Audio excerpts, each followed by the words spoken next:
Krásny program pre deti aj dospelých. Deti si to tu užívajú až na to počasie, ale krásne sme sa zabavili.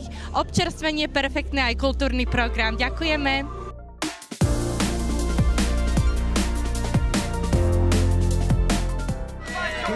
Dneska sa mi tu páčilo, bolo veľa blata a skončila som 13. Prekvapilo ma na trati, že som išla cez potok a že tam bolo hrozne veľa blata.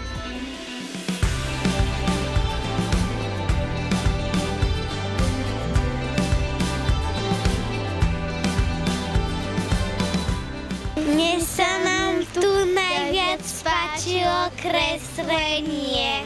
Šlo sa nám dobre, trať bola rovná a myslím, že ani veľa blata nebolo. A mne aj, že tu boli dosť veľké diery. Skončili sme na dobrých miestach.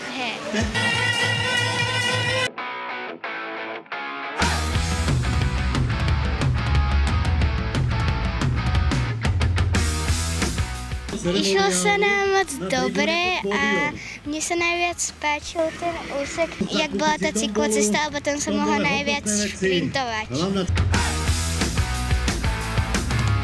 Superky ma neprekvapila, lebo som vedela, že ma obehnú. Stoč! Drž tú frekvenciu, vynikajúco, poď!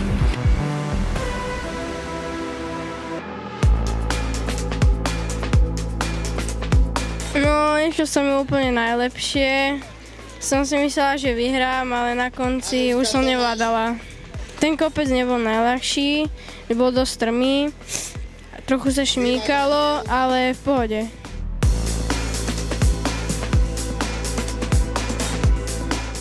Najviac ma prekvapil ten kopec, ako som ho vedel vždycky vydúpať a zbaviť sa tam superov. A celé sme to s Kubom dobre potiahli, aj sa mu chcem veľmi poďakovať.